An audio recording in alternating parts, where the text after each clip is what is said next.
Preparing for FP&A Analyst at Swisscom interview? You've reached Candy Mentor, and this video is for you. We'll walk through 20 key questions you're likely to face. For each question you'll see a sample answer followed by the key points to cover. Subscribe, like, and share, and drop a topic request in the comments. Question 1. What does FP&A contribute to a company like Swisscom? FP&A connects Swisscom's strategy with measurable financial outcomes. I would help build budgets and forecasts, explain actual versus planned performance, and translate drivers such as subscriber numbers, ARPU, churn, traffic, service revenue, and network investment into management insight. The role is not simply reporting historical numbers, it is challenging assumptions, identifying risks and opportunities, and supporting decisions across consumer, business, and infrastructure activities. Strong FP&A ultimately improves accountability while keeping long-term growth and cash generation visible. While answering, focus on planning, forecasting, performance analysis, business partnering, and translating telecom operating drivers into financial insights that support investment, pricing, cost, and resource allocation decisions. Question 2. How would you build an annual budget for Swisscom?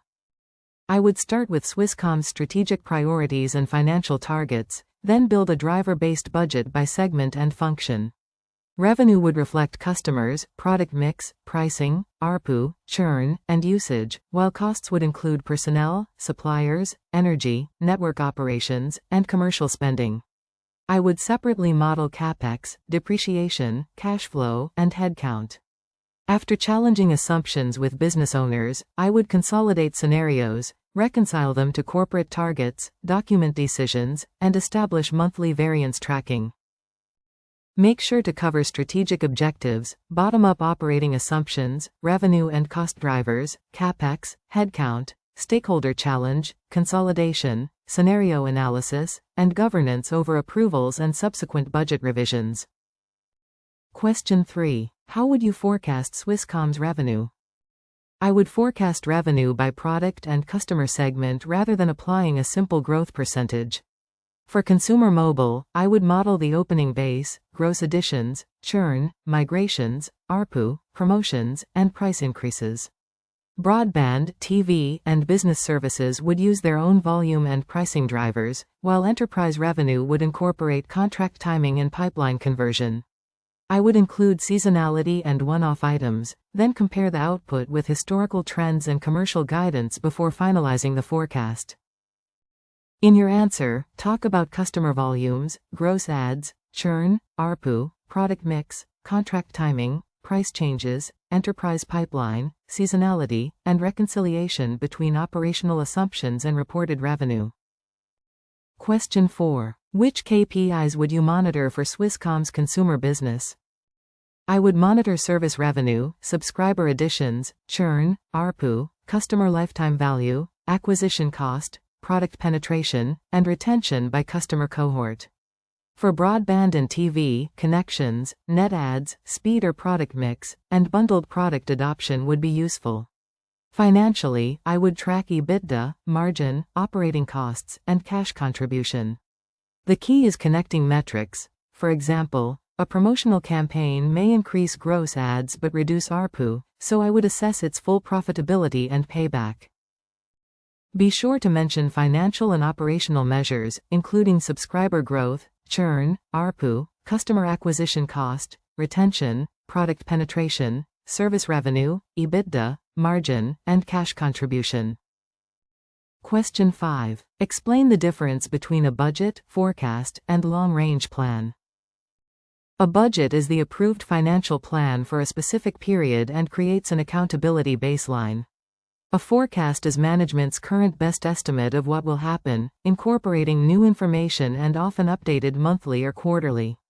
A long-range plan looks several years ahead and links financial outcomes to strategic choices, such as technology investment or portfolio development. At Swisscom, I would use the budget for variance analysis, the forecast for decisions, and the long-range plan for strategic alignment.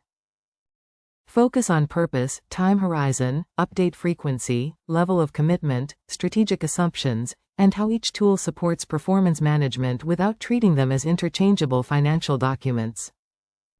Question 6. How would you analyze an unfavorable EBITDA variance? I would first quantify the variance and split it into revenue, volume, price, mix, operating cost, timing, and one-off effects. Then I would compare actual drivers with budget, identify the accountable business owners, and determine whether the issue is temporary or structural. For example, lower EBITDA could reflect delayed enterprise revenue or higher network energy costs. I would update the forecast, explain the financial consequence clearly, and recommend actions rather than merely reporting that performance missed plan. Make sure to cover decomposition by revenue, volume, price, mix, costs, timing, foreign exchange, one-offs, operational ownership, root cause, forecast impact, and recommended management action. Question 7. How would you model subscriber churn and its financial impact? I would begin with the opening subscriber base and model gross additions and churn separately by product, segment, and customer tenure. Churn should reflect historical cohorts, contract maturity, competitive activity, pricing changes, and retention initiatives. I would then apply ARPU and contribution margin to estimate lost revenue and profit, while considering replacement acquisition costs. I would run sensitivities around churn rates because a small monthly change can materially affect the customer base, recurring revenue, and lifetime value. In your answer, talk about opening subscribers, gross adds, churn assumptions, cohort behavior, ARPU, retention initiatives, sensitivity analysis, and the effect on revenue, margin, and acquisition spending. Question 8. How would you evaluate a proposed 5G or fiber investment? I would evaluate the investment through both strategic and financial lenses.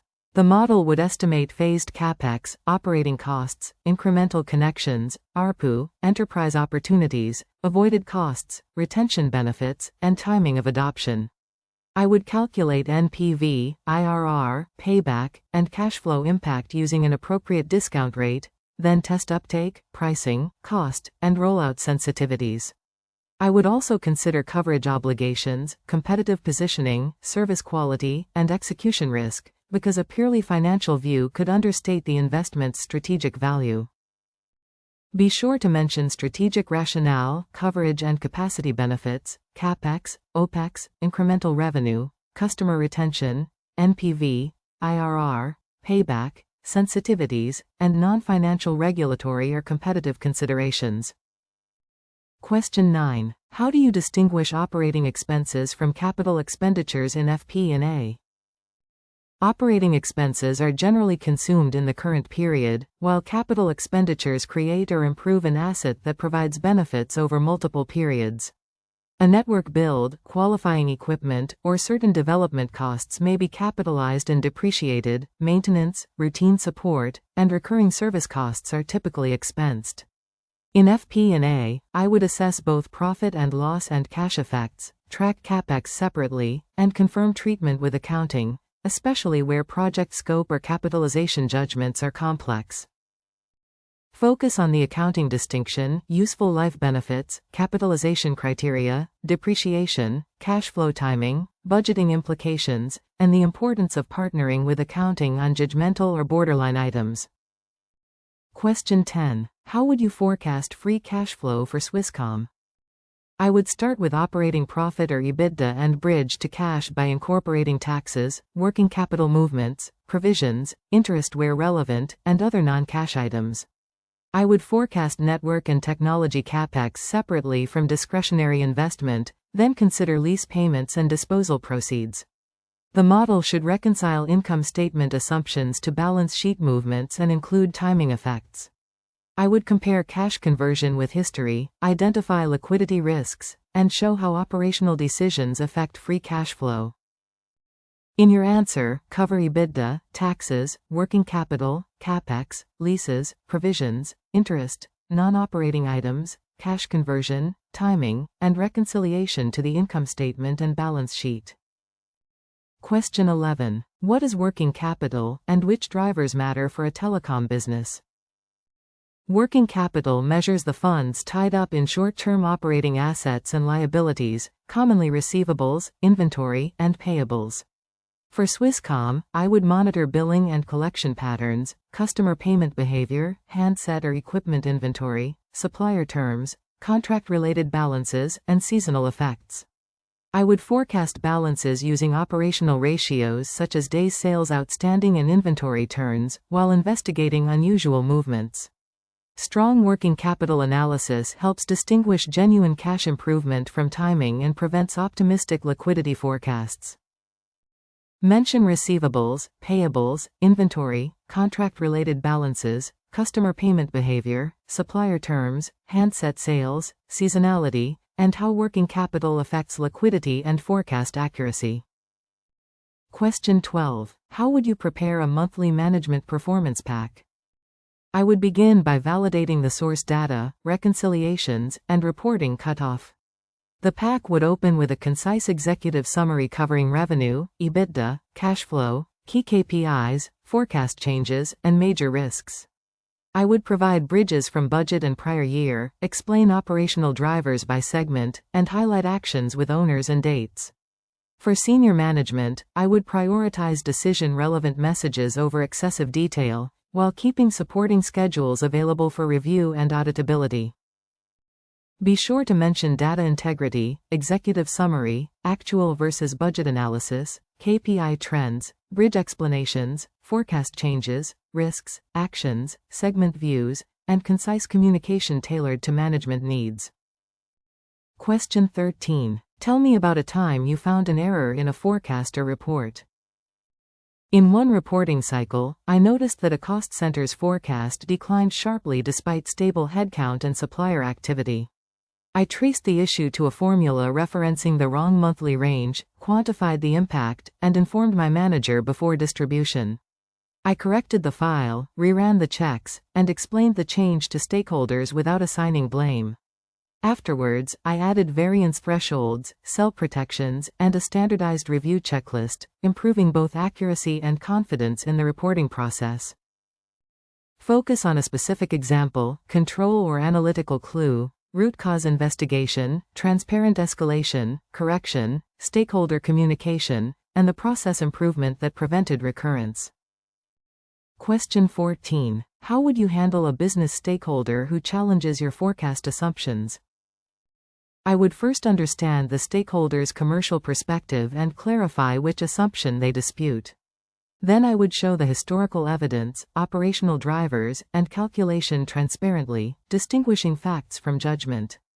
If uncertainty remains, I would present a base case plus upside and downside scenarios, quantify the consequences, and agree on indicators that would trigger a revision. I would document the conclusion and escalate only when necessary. The objective is a credible forecast, not winning an argument. In your answer, talk about listening, evidence, shared definitions, driver transparency, respectful challenge, scenario comparison, documentation, escalation, and preserving accountability rather than forcing agreement. Question 15. How would you assess the profitability of a new mobile or broadband offer? I would calculate customer-level economics using expected price, volumes, discounts, ARPU, churn, acquisition cost, commissions, device subsidies, network usage, and customer service costs. I would estimate contribution margin and lifetime value, then compare payback and cash generation under realistic adoption scenarios. I would also test cannibalization of existing products and operational capacity requirements. A compelling offer should grow profitable relationships, not simply increase connections, so I would recommend launch gates and post-launch KPI monitoring. Make sure to cover customer economics, price, expected volumes, churn, discounts, acquisition and retention costs, network and service costs, contribution margin, payback, cannibalization, and sensitivities. Question 16. What Excel or analytical tools would you use in an FP&A role?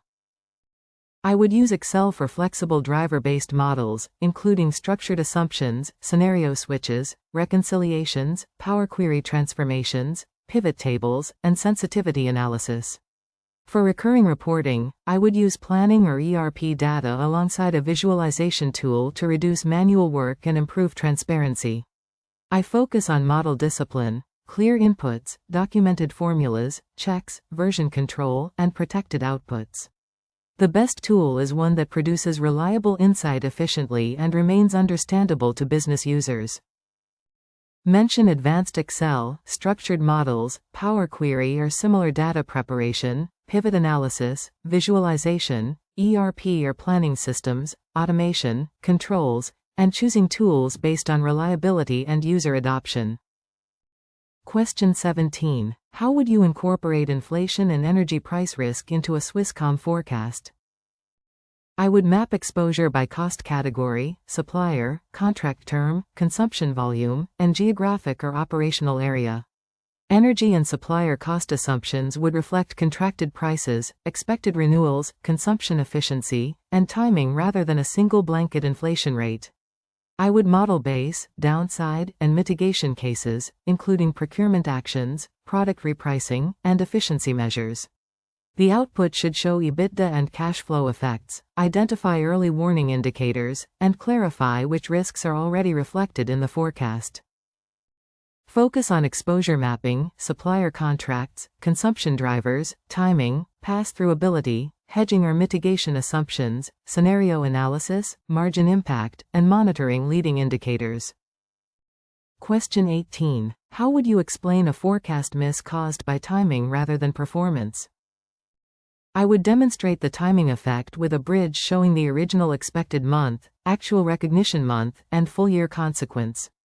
For example, a delayed enterprise contract may reduce current quarter revenue without changing the annual outlook, although implementation costs or cash receipts could shift differently.